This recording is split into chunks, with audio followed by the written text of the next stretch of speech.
Welcome to the Immigrant's Path, showcasing the successes, challenges, and the many paths to America.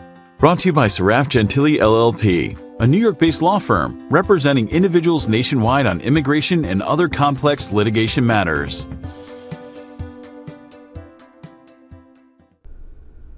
Hi, this is Joe Gentile, host of the Immigrant's Path. Today's guest is Simone Tong. She is the owner and chef at the Silver Apricot restaurant in New York City. I had a lot of fun with this interview. Simone is an immigrant from China, and she really shows the power of food to bridge cultures. When you listen to the interview, if you have a chance to go to a restaurant or you even look at the menu, you could see the influence from so many different parts of the world that she brings, and just the ability of her as an artist to communicate her life experience through a menu is really impressive. It's also a great way to see how immigrants change the cultures of where they go for the better. She is very creative in her menu. She's creating new dishes from all these different influences from China and the US and elsewhere, and it's very easy to see the next step of that, how some of these dishes from her or chefs like her or cooks like her eventually make it into the mainstream of the cities that they're in, and eventually into the U.S. mainstream. So it's just a real-time example of how immigrants can positively influence a culture. So in addition to the Silver Apricot, after the interview, Simone also was one of the chefs that prepared the dinner for this year's Met Gala. So she's really doing some impressive stuff. So if you have the chance, I really encourage you to check out her restaurant, the Silver Apricot in Greenwich Village. Here's the interview. Thank you. Okay, welcome. I'm Joe Gentile, and today I have with me the acclaimed chef, Simone Tong, who's also the chef and owner partner at the Silver Apricot in New York City. So welcome. Thank you, Joseph. Thanks. I'm really happy we have a chance to talk. So I spent some time looking for people that I think would be interesting, and I think that their stories would have some resonance and some positive impact for people that are immigrating to the United States, and yours really stood out. So I'm really happy we have a chance to go through some of this. So if you like, can you just describe your background, I guess, where you're originally from, your childhood? Mm-hmm. Yeah, I was born in Sichuan, Chengdu. Chengdu is the city of Sichuan. Sichuan is a province in China, southwest China. So I was born there, but I've been quite a immigrant my whole life, in a sense that my parents moved from Sichuan to Macau, which used to be colonized by the Portuguese, and Hong Kong, the British. Now they're all part of China. And we then moved to Singapore. So I was a Singaporean. My wife was too. Yeah, great. I love the country. Then I went to Australia for high school, into the States for college. So I spent a lot of time in Asia, partly Melbourne, Australia, and I spent the most amount of time in a single city in New York. And so did you always have an interest in food and cooking even when you were younger? I've always had an interest for food, mainly eating. Yeah, me too. Not so much about cooking.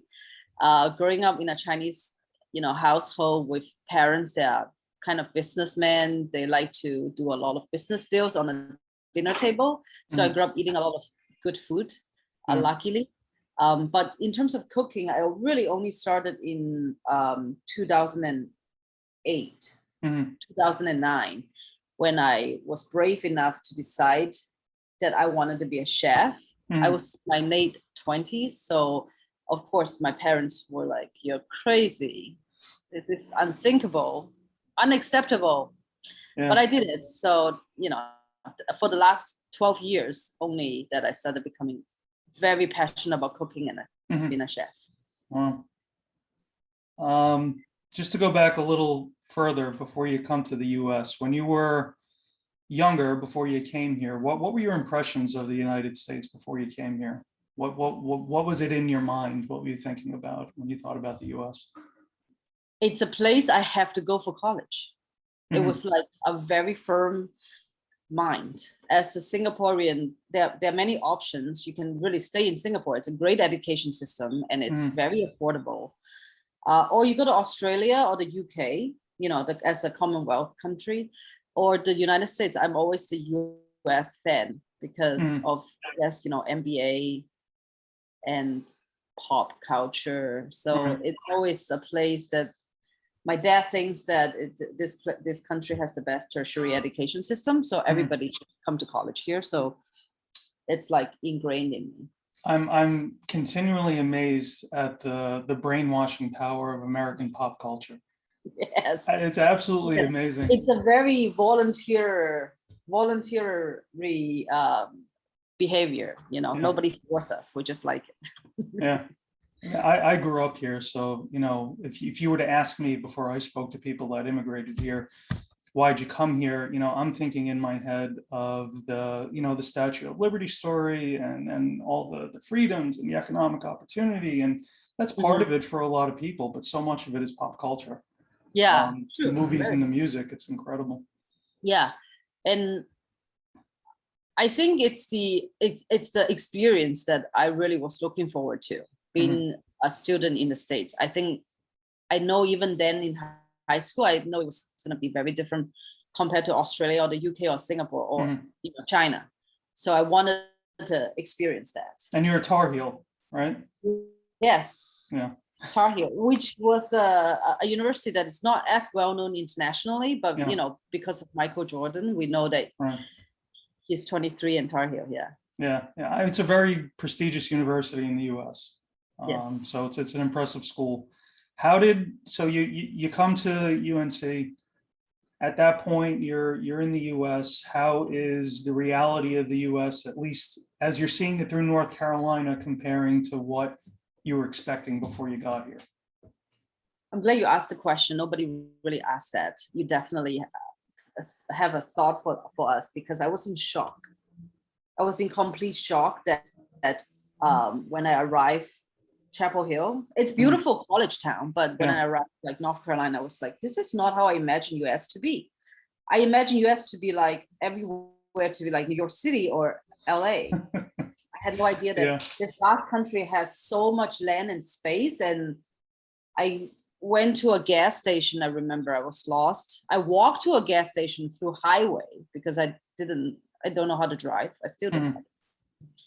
I was looking for apartments, and I realized, okay, number one, I shouldn't walk on highway. Number two, I couldn't really understand the accent from the person working at the gas station, being that it was southern. So it was kind of a cultural shock. Yeah. Of course, after one semester, I definitely fell in love with it. It's funny. I grew up in New York City. I grew up in Queens. So a lot of what you're describing is very similar to how I felt first traveling outside of the New York area, seeing the rest of the country. It's a similar culture shock as coming from abroad. Very true. Yeah. I mean, I grew up in metropolitan cities all my life. So having been then going to North Carolina, realized that a city doesn't have to always be so dense and high rise everywhere. It's refreshing, but I have to say the desserts or pastries are so sweet. I was shocked how much sugar we eat in this country. Yeah.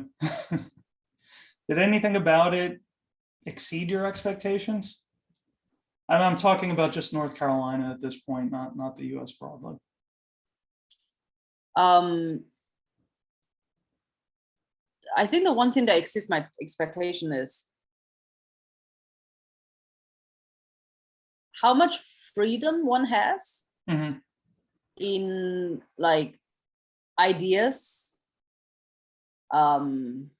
and how much you can disagree with one another academically in a conversation, and it will be okay. And also how friendly people are. It's in the South, so Southern hospitality. You really look people in the eyes and you smile as strangers and you say hi to everyone. That was beautiful. And how beautiful the skies are. Like, I think there were three things in my head.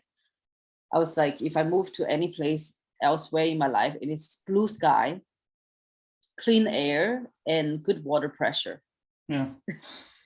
So I thought that was really important. So, and it leaves a lot of options, so it's good. Yeah.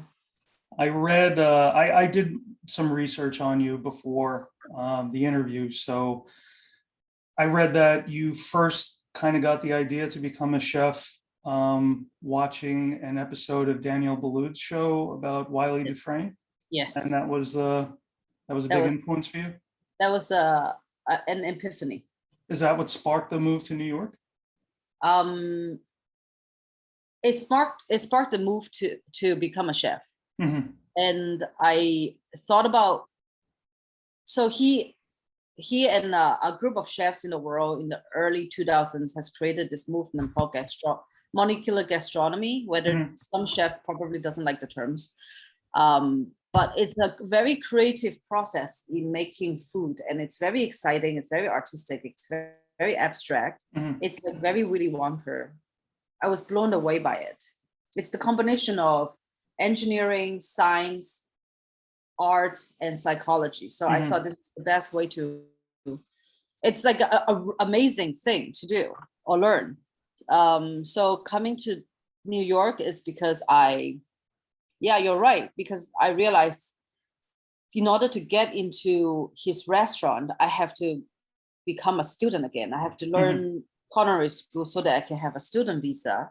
And that school that I enrolled in eventually provide a externship. And one of the restaurants listed is WD-50. So I went through all of that rabbit hole to plan my way to New York. But I also thought about Austin. I thought about LA. I thought about Rhode Island. They're all the other great culinary cities in the States, but New York City took a little courage, because I was like, "Ooh, am I really going to New York City? That's a big city. Yeah, like a dream come true, but can I really do it?" So, yeah, and I came. 2010. You've alluded to this, but this must have been a very spirited discussion with your parents about this career move. Yeah, we had one discussion really. Yeah. It wasn't really a discussion. I told them what I want to do. They told me they're not going to support me financially if I do that. And I told them I'm going to use my own money. And I apply for schools, apply for visa, find my accommodation. And my dad, I remember my dad said, I honestly think this is like not the best idea you had. My dad always support me with most of the ideas that I give him. His concern is because, like, classically, you think of chefs, like as far as Chinese, we think that your ancestries are chefs. Like you're chefs for the emperors, you're chefs for, the government, or you're chefs of your great grandparents are chefs, so you are chefs. And we have no lineage of that. So I just think my idea is too out of the world. But yeah. So I came to New York by myself. When I think of why I've just previous before this interview, I'm familiar with Wiley Dufresne and his restaurant. I've seen a lot of shows about him, never got a chance to eat the food, unfortunately, but he seemed to me to really seems to embody this aspect of American culture that I find to be really so powerful and so great. And it's just this willingness to experiment. Yeah. In a lot of different ways, and in a lot of ways that a lot of people would say you're crazy for trying this. And that aspect of American culture I found to be very different than a lot of places I've traveled to abroad. That willingness to try something new, and if people don't like it, whatever, try something else. We have entrepreneurial adventures. Yeah, but even in an artistic sense, even aside from just trying to make money doing something, just this ability to try to create this audacity to take what is seen as this very sacred cultural object, this dish, and to transform it into something else that is different and, if not better, at least equally good. Takes some audacity, and that's something that strikes me as a strong current in American culture that's not as strong in other cultures. But equally, there are a great number of people that would say that it's not a good thing. Yes. Like, he created this amazing dish, for example, egg Benedict. Everybody knows egg Benedict, but he made the hollandaise into a cube that could be fried, and it's crispy and gooey inside.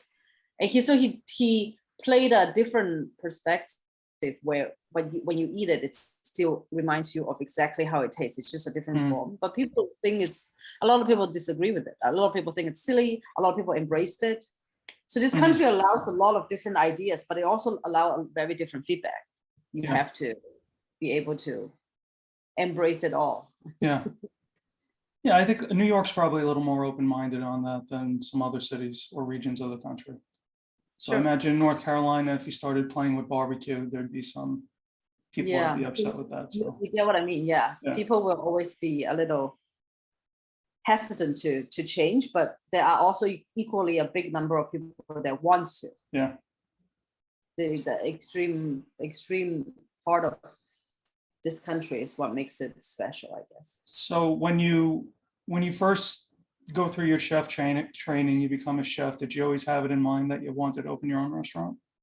Yes. And when you open, I don't want to say, what's the first restaurant that you opened? I opened the first restaurant. The name is Little Tong Noodle Shop. Right. It's a rice noodle shop with small plates of appetizers. So many different kinds of dish that works around this noodle as a vehicle to bring out different flavors, different dish. It's Chinese. It's inspired by a province called Yunnan from the southwestern part of China. But nothing authentic. Everything is inspiration and creation and making something new. And how did you know the timing was right to go out on your own when you decided to do it? I think I was working for Chef David Chen for his, I think it would be a takeout delivery concept called Endo in 2015, 16, maybe 2015. I think that was the experience was great. It was very creative. It was like a startup, but it's like a food lab. We did a lot of experiments. I was in the R&D on the food side, and I remember walking home one day, and I tell myself, I think this is time that you can go out and do something on your own soon, because I think this is the last time you really want to work for somebody else's idea versus yours. So I just found the courage and think that let's not wait any longer. Let's just go do it. And how long were you in the US at that point? 5 years, 4 years for college, but in New York City it's probably 5 or 6 years. Wow. And so you eventually expanded that to multiple locations, correct? Yeah, we opened 3 locations in 3 years. And the third year was 2020. We all know the story. Yeah. So then the location did charity events during pandemic, partnership with this amazing charity group called Rethink. We pack food for essential workers and people in need and in the hospital. So we did that for as long as we can. I think we closed it last year. One in June, July, and the second one in probably October, November of last year. And the third one, we just decided that we are not going to reopen the third one because it is in a food hall, like in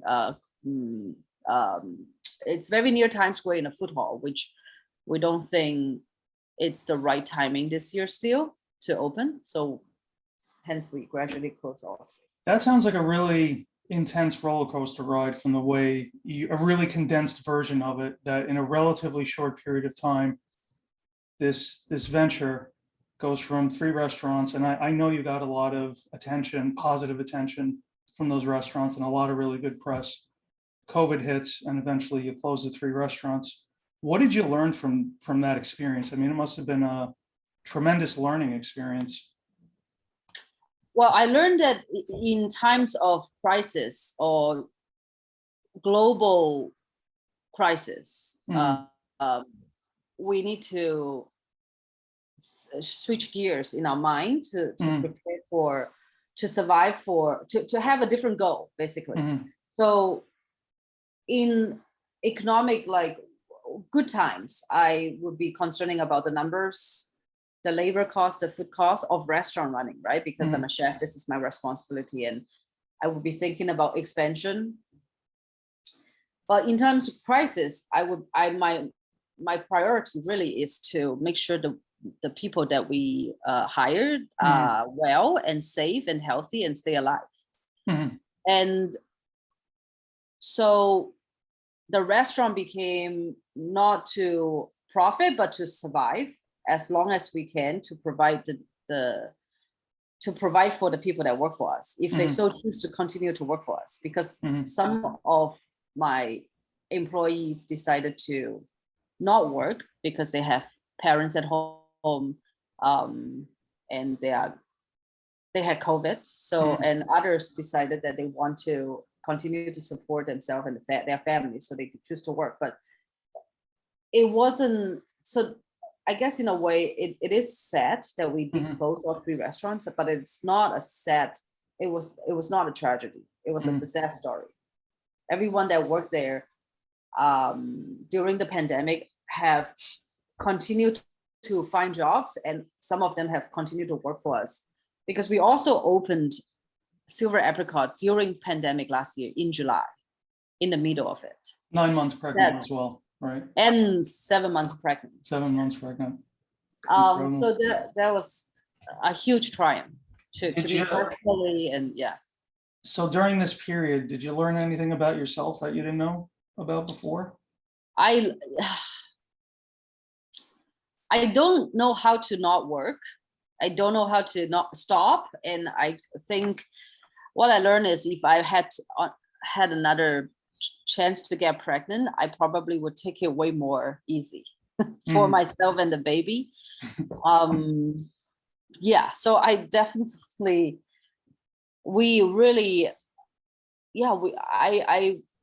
I think we are very brave to have done what we have done. And yeah, I learned to be even more compassionate, have more empathy, be more patient, and smile more.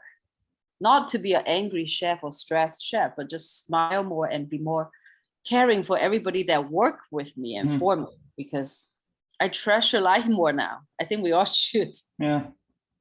I mean, speaking for myself, I was amazed, not necessarily speaking towards COVID, but just like the arc of my life going from 20s, 30s to 40s. If you go in the early part of the journey and you ask me to say, you know, what are you envisioning for your success? However I'm going to describe it, I'm the person that's standing in the middle of it, and I'm the person that's kind of making it all happen. But as you go through stuff in life, you go through difficulties, that definition changes. You know, when you get to this stage on the other side of some stuff, that definition of success is generally you supporting other people that you care about in various aspects of your life. So, and you get more fulfillment out of it too. You do. And kind of return benefit you mentally. Yeah. And it's one of those things I think you kind of have to go through. You can't be told, because if I was 25 years old and I'd tell myself this, it wouldn't mean anything. So you're right. Absolutely. So what was the concept for the Silver Apricot, that you wanted to bring forward? It's a new Chinese American restaurant that use local seasonal ingredients to make small plates and pair with domestic wine and beer and sake. So everything is local or everything is domestic, because American Chinese food is very American. You can't find that elsewhere in Asia. We have heard of it. I've noticed. Like General Tso's, we have heard of, and there's versions of the same dish in Asia, in China, in Chinese communities overseas. Not overseas. This is overseas. But it still tastes different. Yeah. Like mapo tofu, kung pao chicken, dan dan noodles. They all taste different. So this is, in my view, it's an American food. So I'm making American food for American people. I'm just making, instead of Italian American or pizza, I'm making Chinese American food. So, but not in the authentic, original sense. In the, again, inspiration, and I can't use the word modernization because that sounds not right. In the updated version, the version that we bring. I think I know. You're not trying to say that you're correcting it. You're trying to say you're interpreting it in a different way to meet kind of where you are now. Yes. Yeah. So it's like a wine bar without a bar. It's a restaurant that has a really strong wine stories to tell and share. My partner, Emmeline Zhao, she's the GM and the song. And the food that we are trying to draw familiar flavors and present it in a way that it's exciting, it's new, it's a flavor. So it's a fun thing to do. You know, I'm Italian American, so you know, I come from a group of people that the Immigrant Story revolves around food a lot as well. Yes. And I have this love-hate relationship with, let's say, your standard pizzeria in New York, probably similar ways that people would have with the standard Chinese takeout. And, you know, I love it from the sense that those really humble small businesses provided like untold thousands of immigrants the ability to make a living and to settle their families in the US and to push their next generations to higher levels of success. Yeah. In a lot of cases. So they were so instrumental in establishing communities in this country. But on the other hand, they paint a very limited picture of what are very, very old and very diverse cuisines that aren't really done justice by the limited palette that those things kind of imply. You said it well. Yeah. So exactly, because we've also seen that in the past, our parents' generation or even grandparents' generation, if they come to the States, they're opening restaurants for survival. Yeah. Not for passion. Yeah. So it's very different from what we do now. Of course, we're still surviving. We're still trying to make a business out of it, but it is with a different sense of goal and mission. Well, I see you. Where's your restaurant located? It's on Cornelia Street in the West Village in New York. So you're right by, just as a famous cultural marker where Taylor Swift lived when she was in New York City. Yeah, it's literally right across from the restaurant. So we get so many people photographing, taking pictures. It's a scene. It's very fun. I'm confident my daughter is not going to listen to this interview for many years, if ever. So she would be embarrassed to know that I did take her there fairly recently to take a picture in front of there because she's a huge Taylor Swift fan. So it's a great location. She probably heard of that song. Maybe the song's name is Cornelia Street. Yes, I've heard it. That's why a lot of people. Yes. Yeah, a lot of people. Yeah, maybe you should take her and come and have a dinner at Silver Apricot. I definitely am. I definitely am. The reviews that you've gotten with the restaurant in the past year or so have just been extraordinary. I've looked at the reviews from diners and the reviews from the professional food world, it's all been super fantastic. How's the restaurant going from your perspective? As far as restaurants in New York City goes, it has an everyday struggle, and every now and then chaos. We just experienced a flood 2 days ago. Yeah. We are lucky to not have like the entire restaurant flooded, but there's like from water leakage and damage of the walls to delivery delay to cooks and servers not able to come to work because of transportation delay. So in general, I love it. In general, we're doing great.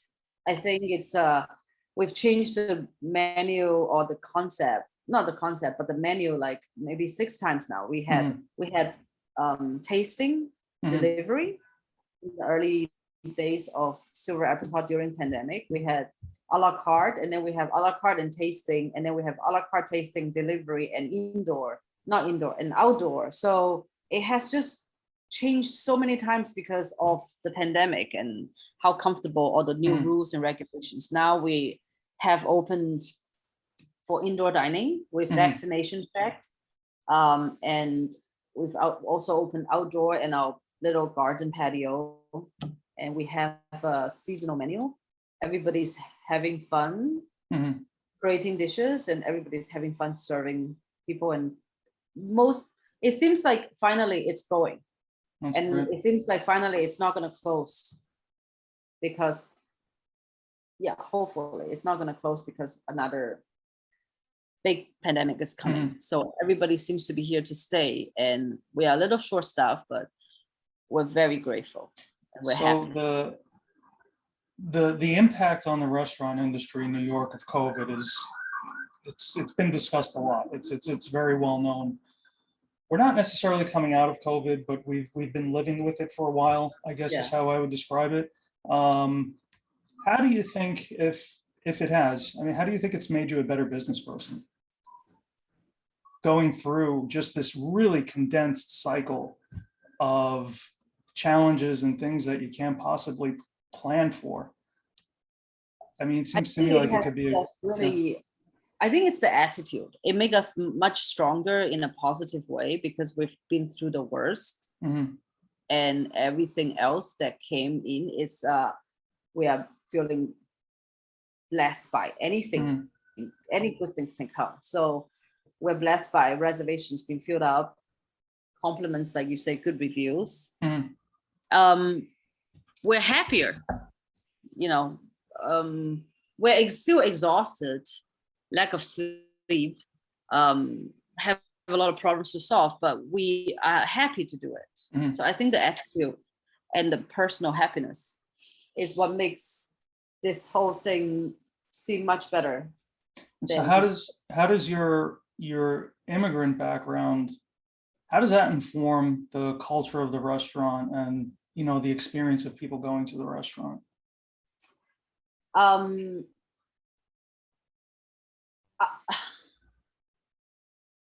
So being that I've moved so many places and meet different people and always have to adapt, understand, and accept different places and people.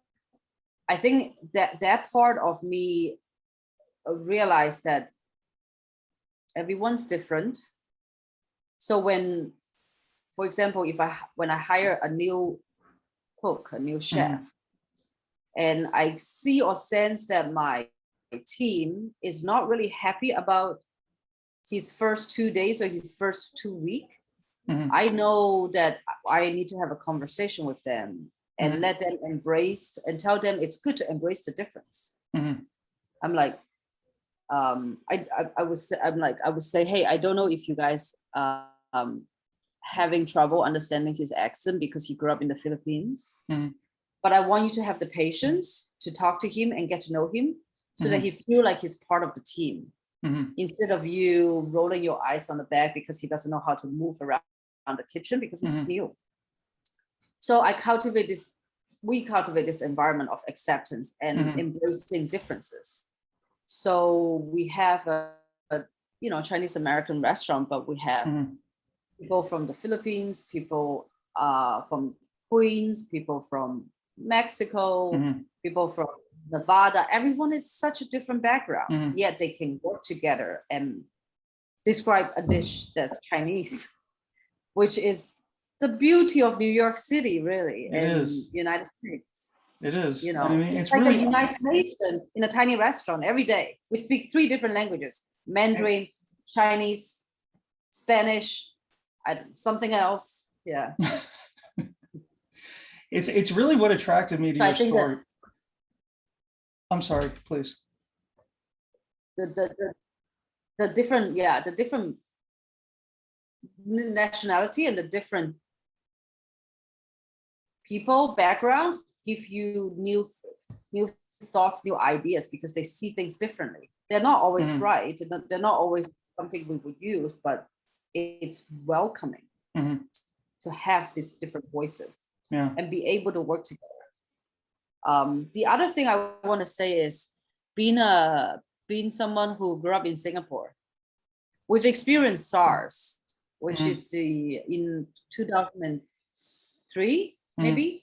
It's definitely not as serious. So I know when pandemic happened, everybody needs to stay calm and really follow the rules, like wear your mask, check temperature, because virus, you can't really see it. It's not something you can fight your way or choose not to believe in it.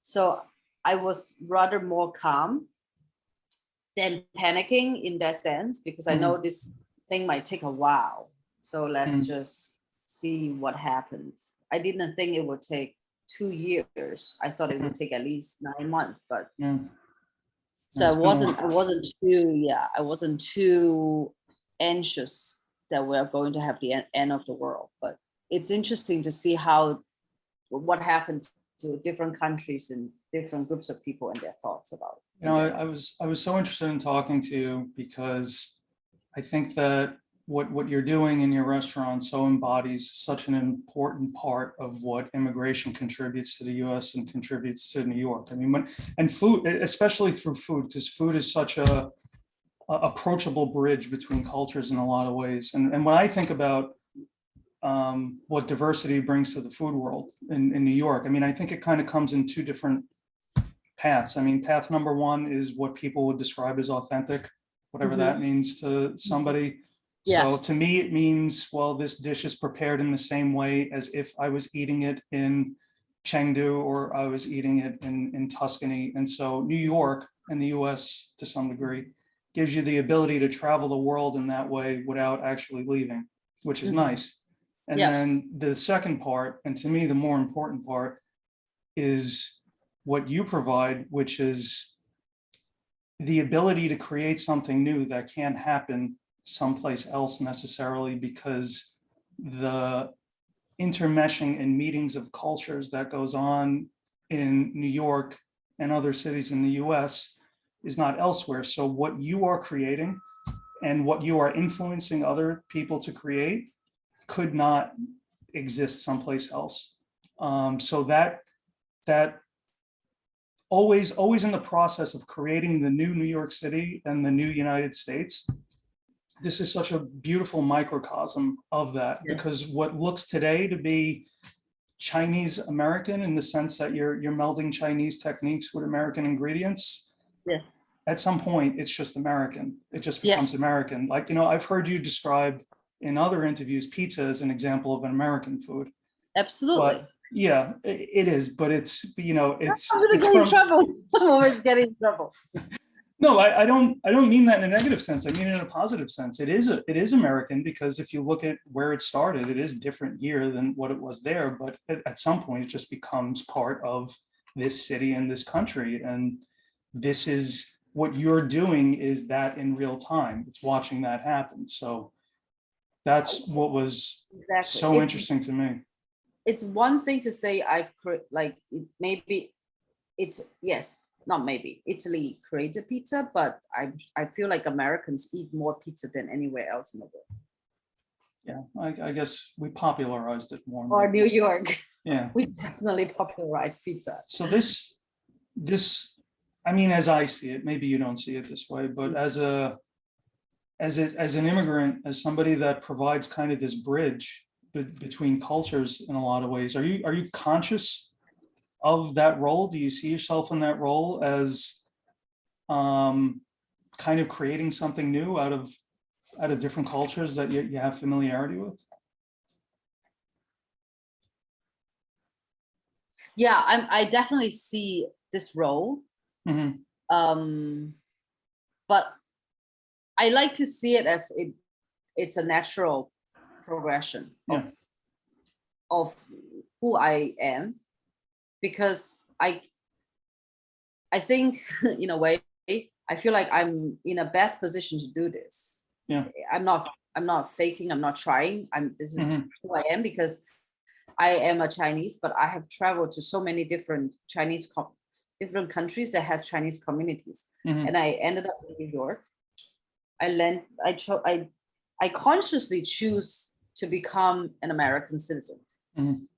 And I live in New York. So the inspirations and whatever surrounding me is this such a cultural diverse city with different. Yeah, I mean, I recently had a dish that says aqua chile with baked scallops in a Chinese restaurant.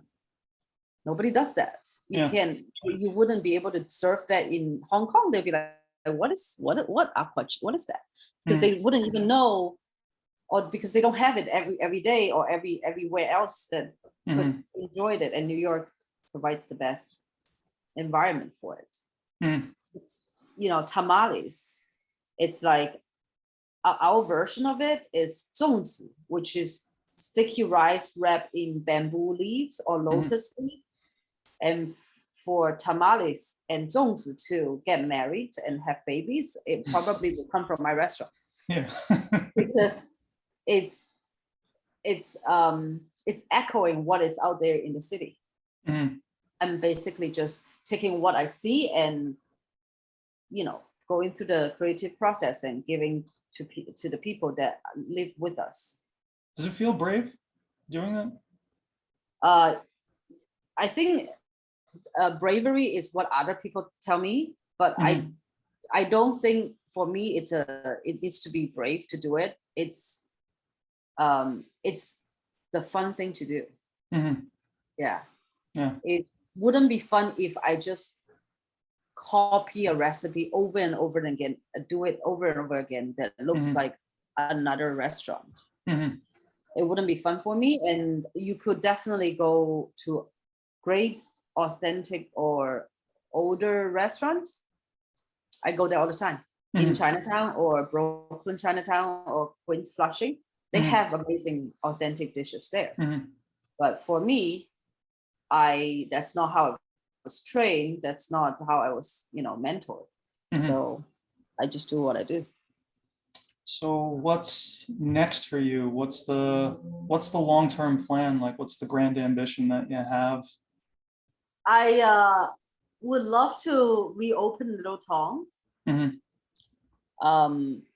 New York, and eventually I would love to open different Chinese restaurants with different Chinese restaurants concepts in all over the country.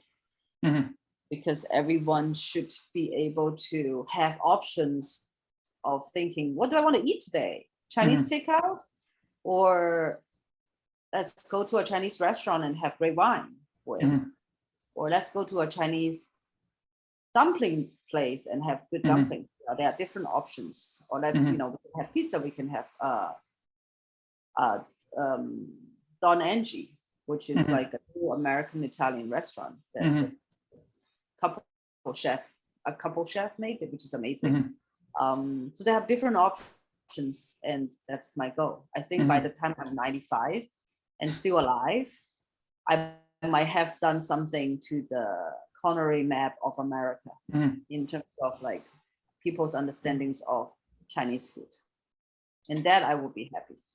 And so if you go back to Simone pre-going to the University of North Carolina, and you look back at everything that you've done to this point to get to where you are today, it's been a lot of work, a lot of experimentation, a lot of success too.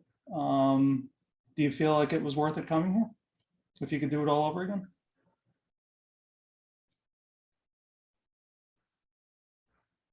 Yes, definitely yes. I might have changed some of the detailed decisions that I've made personally.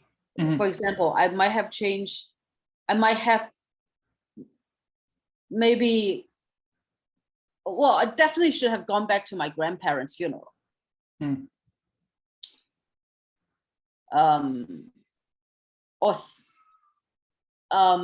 You know, because the visa process is a very stressful process. It doesn't make it easy. So I wasn't confident enough to say that I should be able to go back and come back again with the visa process. Or I put work and studies above family. So on a hindsight, I should definitely visit my parents more. Spend more time with my mother. So, you know, personally, I think I would have definitely chose the path, come to the United States, be a chef, do everything I've done, but also I should have spent more time with family. I didn't know. I was scared. I was very ambitious. I was very driven. I was just tunnel vision. My mother passed away in 2018. So suddenly that made me reflect life. So, you know, before pandemic, I had a giant tragic happen in my mind. I realized that life is not all about work. Life is not only about restaurants and everyday prep and service nonstop. It gives me, it's like, you know, I grew up from this journey of moving to the States. I really grew up from all the things that has happened to me or I have done. And so for somebody that has a dream and is thinking of coming here or has arrived fairly recently and they're going through some difficulty, what advice would you give them?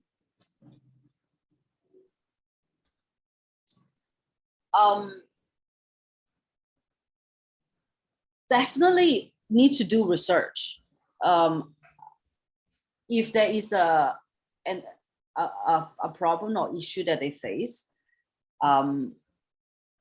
they might think that they couldn't find a way to solve it. But I think there's this city or this country provides so much resources. You have to look for that. There will be someone that volunteer, be it lawyer, be it therapist. There will be someone or organization that are willing and happy to help you.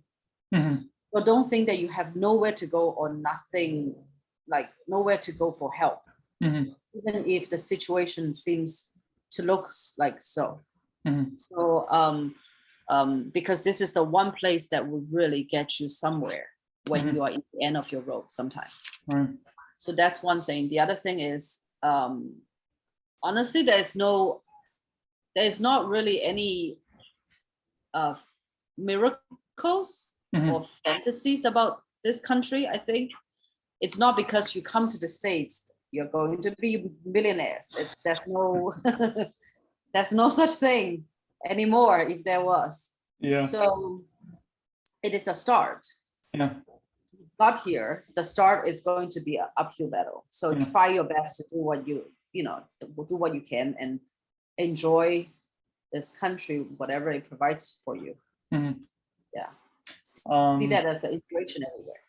Is there anything I haven't asked that you'd like to say or discuss? Anything I didn't bring up? I think the most challenging thing that I have came across in life, my short life, is being a mother.